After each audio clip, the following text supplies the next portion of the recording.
Tuning in here, we're going back to June 5th, 11:02 a.m. We're going to see a bus pulled out here.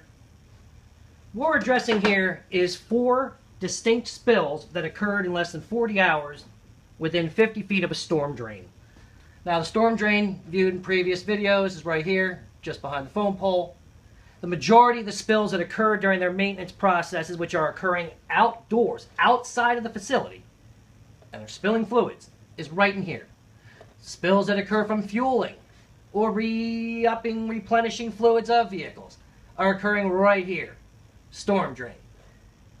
This company has a PAG 3 permit, which allows them to have industrial waste in their runoff water because they are not capable of having a retention basin, which would be in all new construction.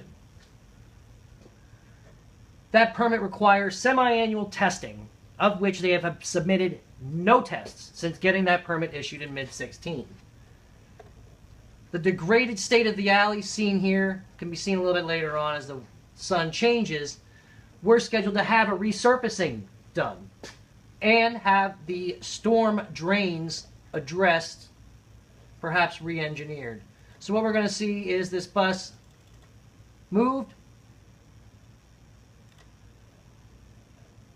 and then some oil dry thrown down.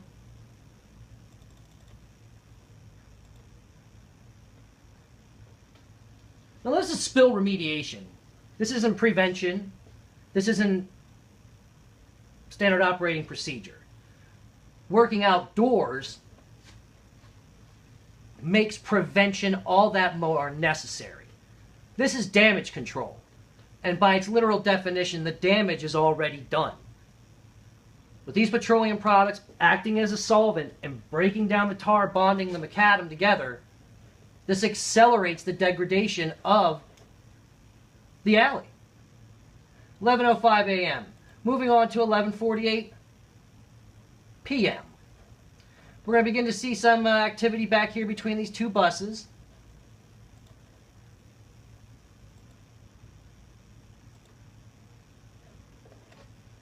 And a sweeping motion.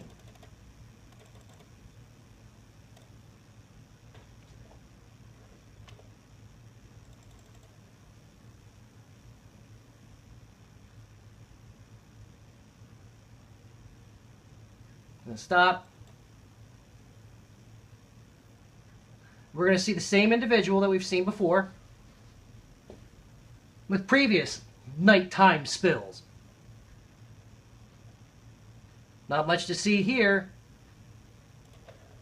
but easily evidenced the next morning when visibly an uncleaned up patch of oil dry is still visible. Moving on. 15:06. Another spill. Cleanup occurring.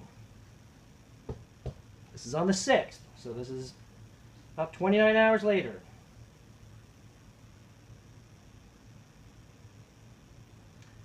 Then moving on to the 7th,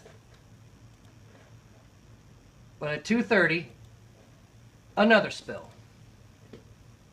by the same 2 individuals seen in previous videos,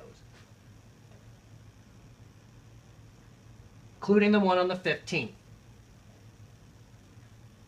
And again, this evidenced by the uncleaned up mess the next morning.